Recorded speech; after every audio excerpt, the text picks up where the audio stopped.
All right. My name is Gene Heppard, and I'm talking to you today from Phoenix College in Phoenix, Arizona. And our topic today is succeeding in college with a disability. Our goal today is to give you some takeaway skills so that any new student graduating from high school can be successful in a college setting with a disability. Today's date is October 28th, 2011. Okay, so we're going to talk about succeeding in college with a disability today. There are three main areas that you want to think about when you are a new student to the higher ed arena. The first is you want to plan early and plan ahead. You can do this a couple of different ways. I recommend that you meet with your Disability Resource Center or Disability Resources and Services area on the prospective campus that you'd like to attend. You can do this while you're still in high school. You can also do it after you graduate high school. But keep in mind that things are done very differently in K through 12 than they are done in higher ed. The first thing you want to take with you when you meet with a new DRC or DRS officer is your paperwork, your documentation, if you will. Make sure that it's current, it's up to date, and that it's organized. Now, typically when you go to college, you need documentation as an adult. So in high school, at 16 and a half, you are tested or should be tested as an adult. That documentation is going to be your key to getting accommodations once you're in college. If you don't know about that, ask your transition coordinator or your special ed teacher at high school, and they will help you out with getting that information done. That's very important because in higher ed, in college, if you do not have a normed test as an adult, you will not get the accommodations that you're expected to or used to getting in high school. The second thing you want to do is you want to make an appointment with your DRC or DRS officer to fill out any paperwork. Now here at Phoenix College, we have a process that takes about 20 to 25 minutes for you to fill out paperwork. It's called a student information form. That information form creates a folder for you to have a confidential file on our campus. That folder is current as long as you're a student here at Phoenix College. Once we have that in place, we will help you with all the other information you need. Copies of your documentation, helping you pick certain classes, how to be successful as a student in higher ed, orientations, and things like that. But it's very important that you make that contact and set up that appointment with your DRC or DRS officer. Once you've done that, you're going to fill out some paperwork for the college. The first thing you want to do is fill out a SIF. That's a student information form. That's typically done in the Admissions and Records Office. You can do that in person, you can do it online, you can do it via fax, and I believe you can also do it over the telephone. But very important, you need to have that completed so you have what's called a student ID, so then you can get enrolled in classes. Once you've filled out the SIF, you then want to go and take your placement tests. Placement tests are not for a grade, they're to see where you start in the classes you want to take here at the college. The three areas that you can take placement tests in are reading, writing, and mathematics. Now, it's very important that you take those tests because you will not be able to enroll in any of those classes until you have a placement test score. Once you've taken the tests, you will then see an academic advisor. Now, an academic advisor is going to assist you in choosing your classes, helping you choose the right classes, seeing what pathway you're on, be it a certificate, be it a two-year degree, be it a transfer degree. It's very important that you see an academic advisor so you know which classes you need to take and for what reason. Once you've seen your academic advisor, you then want to start filling out your application for financial aid. Now, every person is unique and every person is an individual, so financial aid is not going to be the same for everybody. But keep in mind, filling out financial aid takes time. The college does not determine your financial aid application. That's done by the Department of Education. It takes time, usually 6 to 8 weeks to get it approved. I tell students all the time a little story about filling out your financial aid paperwork. Financial aid starts with an F, and so does the month of February. So if every February you fill out your financial aid paperwork, you will never be behind or not funded due to the time constraints of getting it approved from the Department of Education. So remember, financial aid every Friday, every February.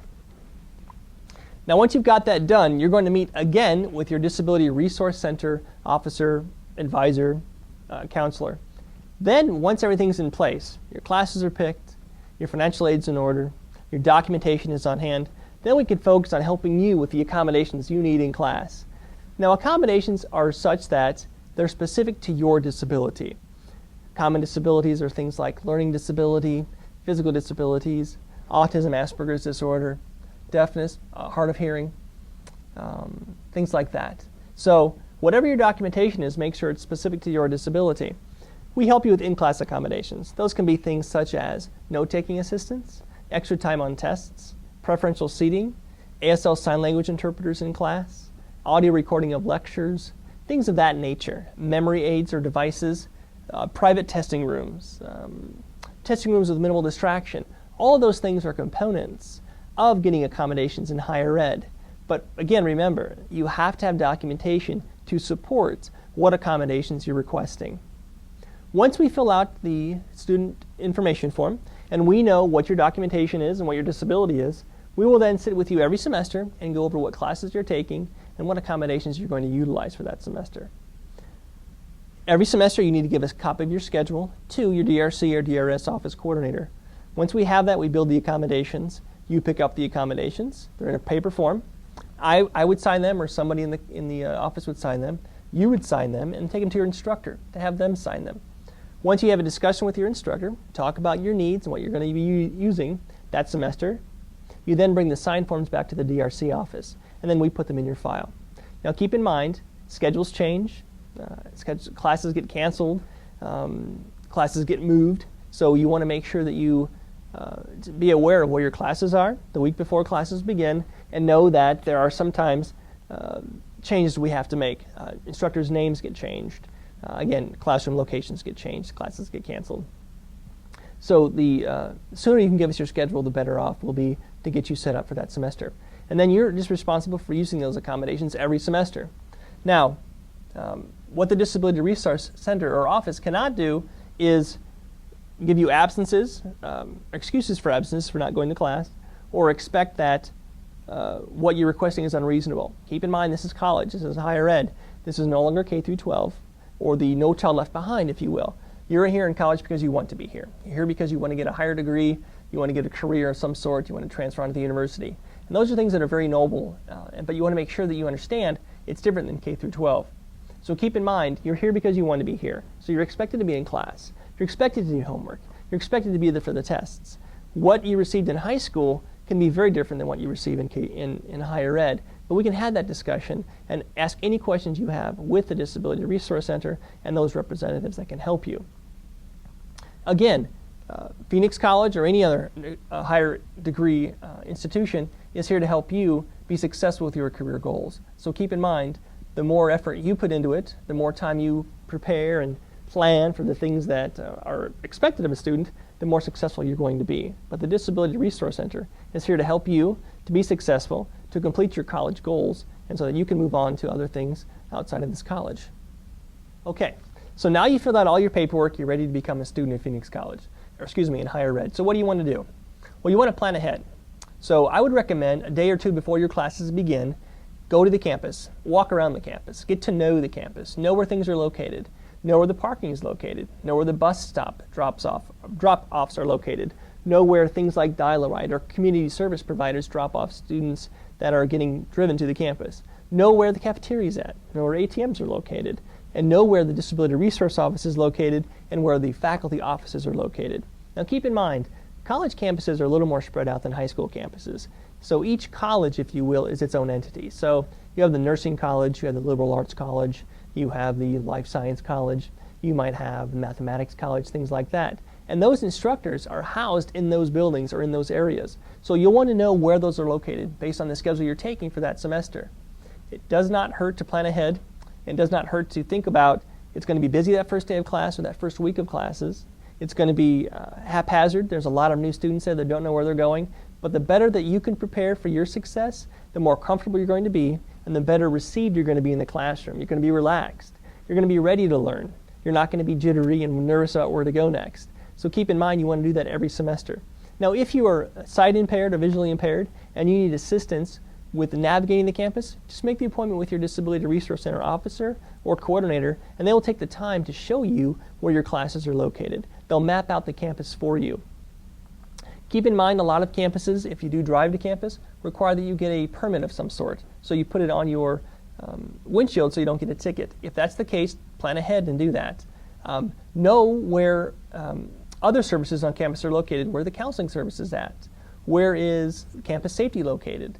How do you navigate multiple campuses? Are all your classes on the same campus? I know here at Phoenix College we have 2 or 3 different campuses, so that make sure that when you read your schedule, you know where you need to be.